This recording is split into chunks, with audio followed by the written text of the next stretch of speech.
Welcome back to See No Evil. I am JP Sebastian, the dude who longs for another horror to just creep under my skin again. I swear Hereditary was maybe like 4 in my life total that truly, thoroughly toasted my nerves. Maybe I'm too insensitive. Maybe I should watch more movies. Who knows? I need something that's gonna make me think twice about like goats. Going like, oh, we don't talk to those, because then it's living deliciously and levitating balls free in a forest. Not me, not this guy. I'm good. The witch. Anyway, CNE's packed with Halloween treats today, a reminder of latest go releases. Now showing near you, from the promising Barbarian to holy shit, some of us get to suffer true horror in the 40th anniversary re-release of John Carpenter's The Thing. Yes! Later in the show, I'll devote a more thorough Cinem-Anniversary recess rundown to cult classic DONNIE DARKO turning 21 this week, which naturally warps my space-time, so my film criticism-ian's a quick one, covering this week's release also of both hilariously childish and cerebral anti-capitalist critique from Triangle of Sadness. First up though, some other future movies vie for our eyes. That's right after I make you appreciate more primates. We see no evil, here it comes.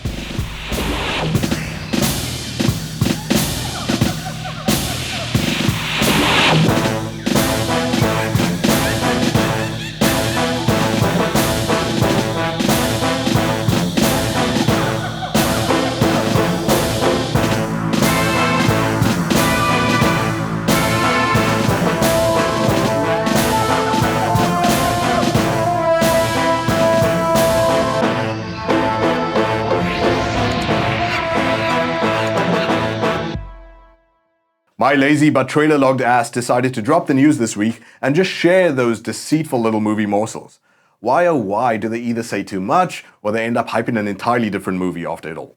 Nevertheless, we press on with movies to keep an eye out for, starting with some little guys I think we really should give a shot to before we obviously have to talk about the more obvious big hitters.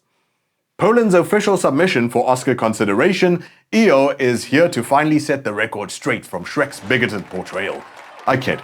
EO looks adorable and follows a donkey around Europe, encountering all walks of people, indifferent, ill, or well-meaning. An ass's snapshot at our own ups and downs. No, I don't mean a twerk thirst trap. Seems the poor guy's trying to get home, so fully expect and understand some critic praise included in the trailer, like rejoicing in communally weeping in the dark at EO's pathos. We will too. And hell yeah, Isabelle Huppert. Out in some countries about next month. We'll find out more. Leonore will never die, as long as we put our blood into our art, right? I don't know, but this looks kinda like a proper fun, thoughtful offering from the Philippines. A senior seen out her retirement as an ex-giant of 80s Filipino action filmmaking. For those of us with too much internet in our veins, think Bungees. We need to talk about Bungees. But another day. Back to Leonore. She finds an old unfinished script, shortly after which she takes a TV set to the head, slips into a coma, and there enters into a magic world of her own movie in the making.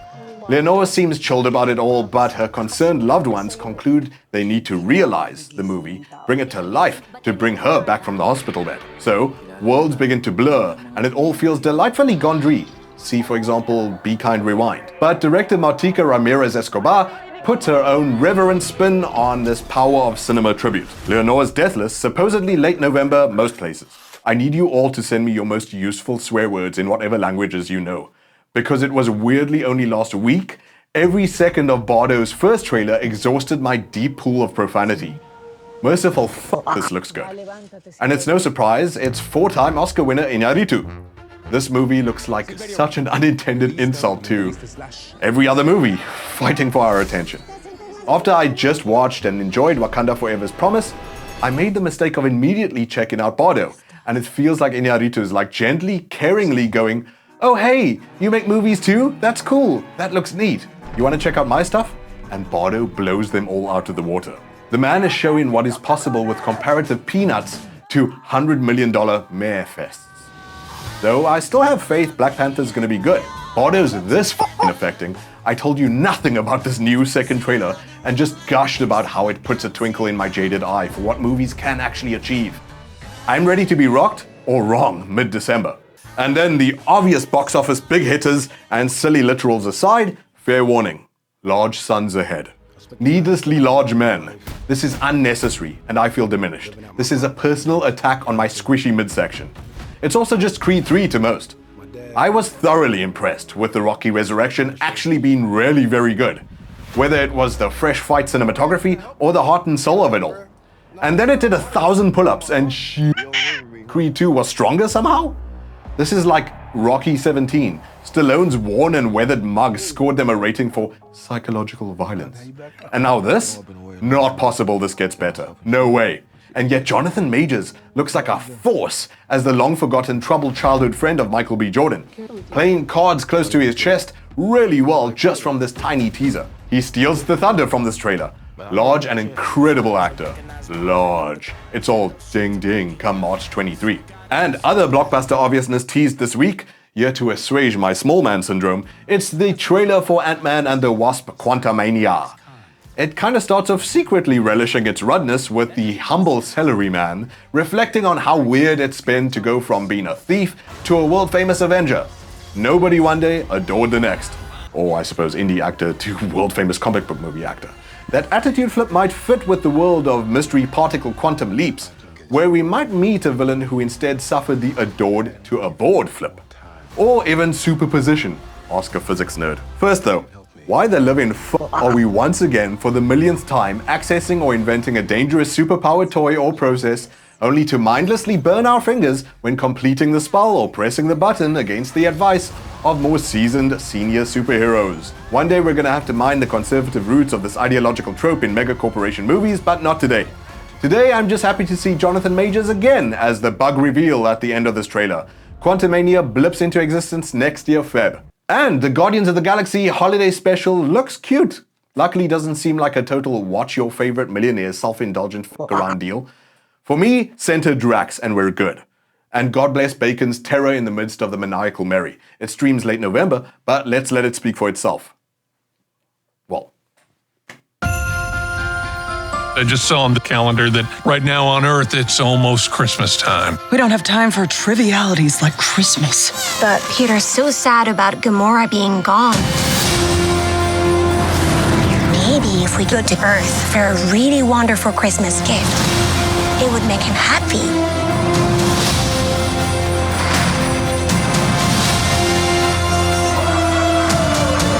Something special he will never forget.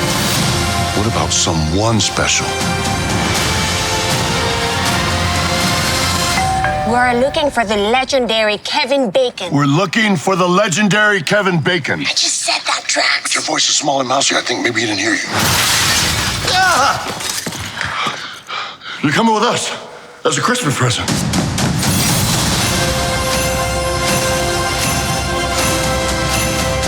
I'm Groot.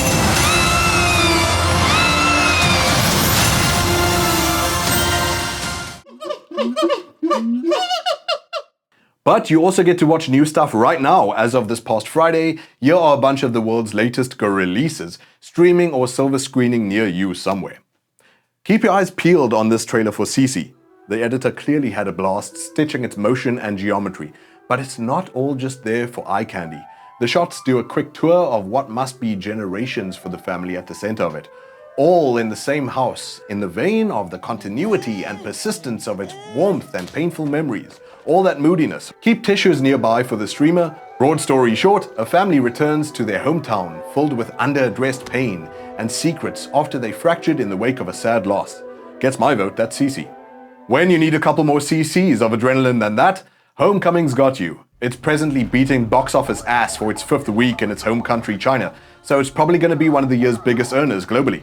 We regularly hand over ticket tribute to jingoistic American schlock, so what's stopping us? If you can see past rolling your eyes at the propaganda of it all, this looks like a solid enough survival thriller.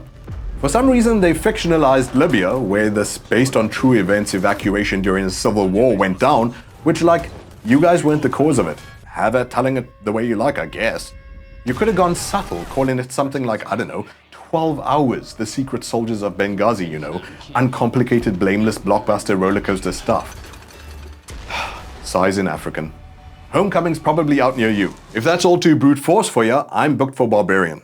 So you knock on a door, Pennywise guy answers, you should then go live in peace elsewhere, or go directly to heaven where you stand. Entirely unbelievable anyone's exchanged more than 4 words with Bill Skarsgård in real life. Anyway, dude's double booked an overnight house rental with relative newcomer Georgina Campbell. It's dark, stormy, night and dangerous outside. And she's got a job interview the next day. I'm braving the rain and topping the nocturnal food chain rather than housing with Clown Boy. She accepts his offer to share, only to later wake to a mystery watcher at her bedroom door, scuttling around the foreign home. And it goes from foreign to otherworldly creepy quick, when she stumbles upon a subterranean network of tunnels from the basement after following Skarsgård's cry for help. But how bad do we need an It 3, right? Just leave. Let him go back to the circus in the sky. Join me in shitting your pants. Well, you shit yours. Whatever, we'll figure it out. On the other hand, there's Pray for the Devil, aka the Devil's Light in some countries. Either way, mind numb is a universal language, brothers and sisters. I am so dead inside to trash jump scares, the 18 wheels of justice could flow it towards me and I'd smile like I chucked bread to ducks.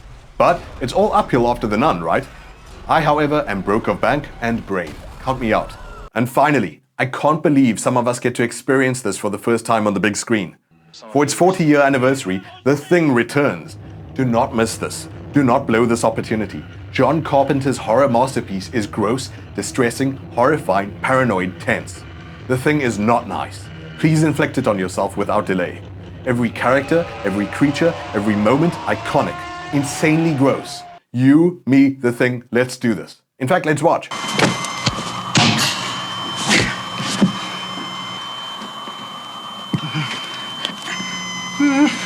Clear!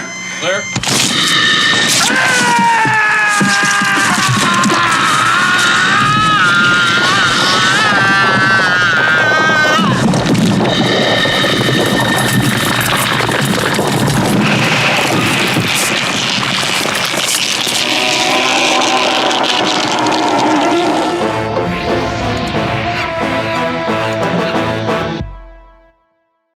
You're back to Eyes on See No Evil. We're rounding out options from this weekend's releases in a nation near you with a quick film criticism at Triangle of Sadness.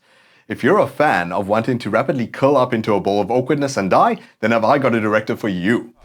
Other titles that made it out of Ruben Östlund's native Sweden to inflict second-hand humiliation on us all include his cringer than the cringest force majeure, and he's Oscar-nominated The Square, which last week helped me make a point about how art makes points in my Holy Motors chat. The actual Triangle of Sadness is this description a photographer gives the lead's forehead in a fashion model job interview. Yes, young beautiful Karl has a bunch on his mind, including fears of inferiority and replaceability in the eyes of his fellow model girlfriend Yaya. These play out in a lengthy dinner argument over splitting bills, gender equality, etc., doing well to prime your nerves for awkwardness ahead.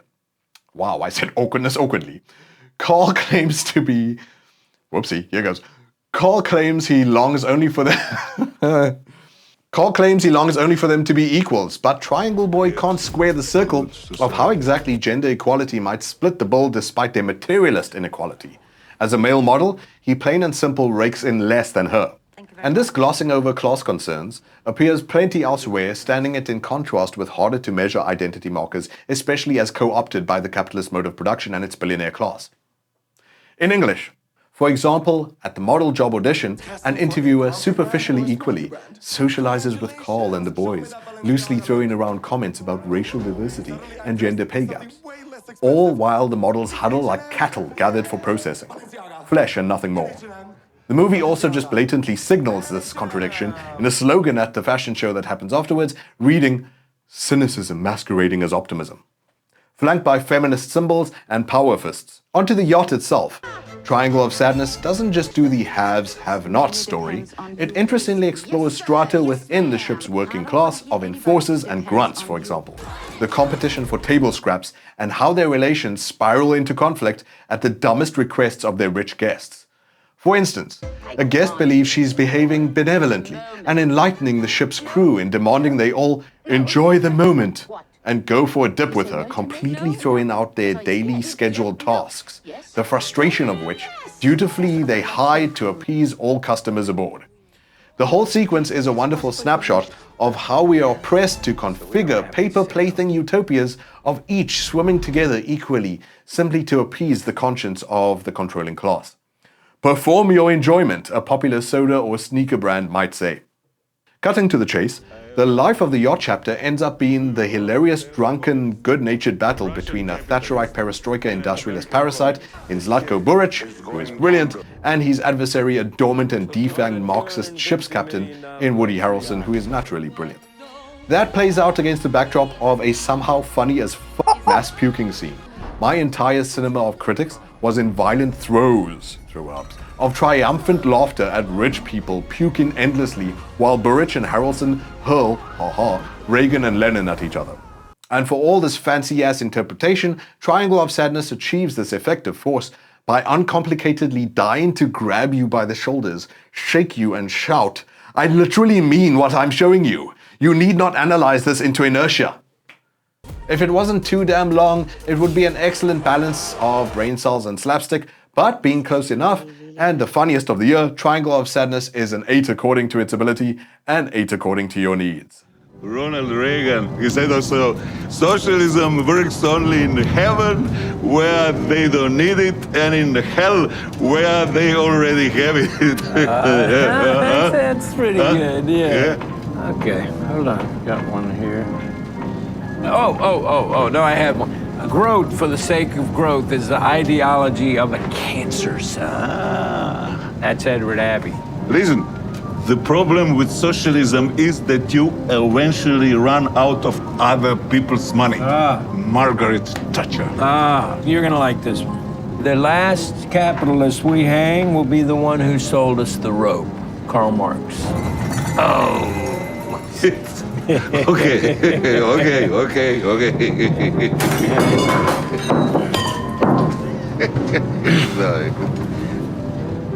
Dear God.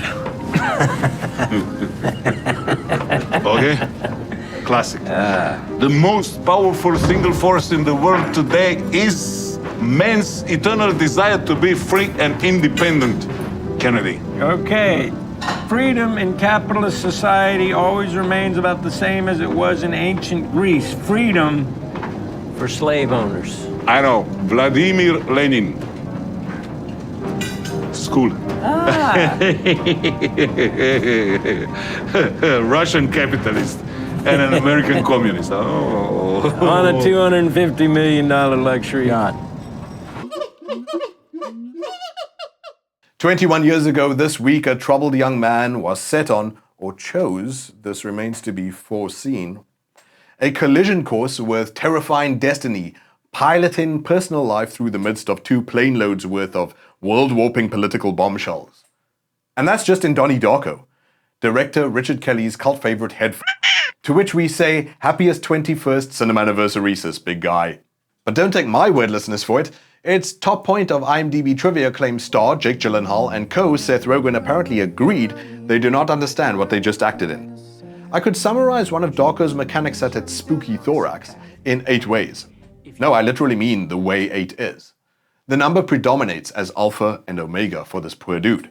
His bunny buddy, Frank, tells him the world will end in 28 days, 6 hours, 42 minutes and 12 seconds. Add in those units all up, you get 88. He tells his therapist his dog died when he was 8.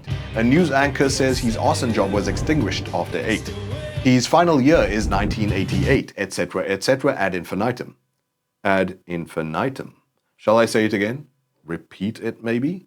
Ad infinitum. Our dear Donnie Darko is likely stuck in a time loop, instigated by a collision of 2 universes, sucked up by the tangent. Would some trampoline repetition drive the point home, maybe? The 8 signs are all over, like looking for 11s in Us. Yes, someday it's groundhogs, other day it's rabbits. Or what me and my therapist call the Hull bunny. Kelly's hero ended up being another time junkie, Christopher Nolan. This poor movie was struggling for studio support until Donnie Dunkirk privately viewed Darko and basically instructed Newmarket to carry it to big screen, having previously gifted them and us his own cult head in Memento. Sadly, Dee Dee's troubles lay ahead or behind, depending on how you look at time. Psst, hey, want to see it be in a flat circle? Donnie Darko had all advertising pulled, since its trailers included plane crashes less than a month after September the 11th, 2001, ensuring its box office nosedive. Fortunately, it gathered love, fascination, and cult status in its DVD phase. Part of how this happened is for how precisely it captured a time and a feeling. Any high schooler can find themselves in Donnie's universe in any post-88 year. And there are a lot of movies from that paranoid millennium neighborhood trying to interrogate what the hell was going sideways in Stars and Stripes suburbia, from The Virgin Suicides to American Beauty to anything Larry Clark. But not all managed the persistent and eerie premonition of Donnie Darko. It even anticipated a pop cultural predilection for predetermination and eternal return, with stuff like The Matrix. But spookier still was Kelly setting Darko in the 1988 world of George Bush Sr., promising on the Darko TV set at one point that brutal Panamanian dictator Manuel Noriega was a benevolent ally, only to shaft the guy a year later. While in the real world of Darko's 2001 release, there was no way Richard Kelly could have precognized George Bush Jr. turning on old friends the Taliban. Or could have known he's making his life really difficult, including 2 plane crashes in his movie as narrative spear tips turning the world Donnie knew on its head, much as US 9/11 irreparably screwed with meaning in our world. More microscopically, though Michael Moore would argue it's inextricably intermingled with imperialist adventurism, Donnie Darko kicks down the cellar door on the mental health discussion around US school shootings, releasing almost exactly a year before Moore's Bowling for Columbine. Not to mention other similar cinema in the 2000s neighborhood, such as Elephant by Gus Van Sant. And much like The Shining, which it mirrors in places, these larger historical and political contextual unmentionables present in Donnie's personal upheaval. Speaking of unmentionable, i.e. genocide of indigenous people and slavery, Donnie's family kind of just sit on the time bomb of an imploding sun. Mom and dad aren't terrible, but they just kind of keep a lid on it and let the therapist and the meds handle everything. They don't seem to probe to know about their son until it's too late. In fact, year 2 Gyllenhaal is the boy in the bubble, also from 2001, funny enough, entirely unsure how to tell others or be given an opening to tell them something's wrong in his head, and the poor guy's afraid of doing it alone. This poor, Akira unkempt, discontent boy. Speaking of afraid, it also has a grifter in the brilliant Patrick Swayze seizing on the zeitgeist of fear as the individual source and problem to solve, in the 80s wave of self-help horseshit. It's a strange one that drops you in a vortex of emotions. It doesn't neatly slot into any particular horror category, but it's anything from Hitchcock to creepypasta. At times, it even feels like a story about a mass simulation with manicured mountains, hints at a program operating somewhere else outside. Or even its point-and-click quest-style font and chapter pages. Point-and-click works here since Donnie worries some larger unseen power might just be directing us all down these gnarly wormholes. And despite feeling strangely comic book, it still managed to mostly dodge misunderstood fan fixation, given respectful distance, unlike, say, the mass use of Joker or Rorschach. Frank turns up almost nowhere come Halloween, unlike the Scream mask. But ideally, Frank does appear to you just on your next screen, ASAP, because Donnie Darko is pure, classic, prescient, timeless Cine-Anniversary goodness. Watch it. King conclusion, my dear Donnie and Donna Darkos, that's where I have to leave you. Go watch it, you deserve each other. And now would be a good time we start sharing other good horror recs to get wrecked on. Go ahead, ruin me.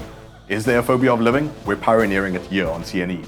Spooky drops to the socials, please. And I'll be right here for you next week, a frailer man for See No Evil.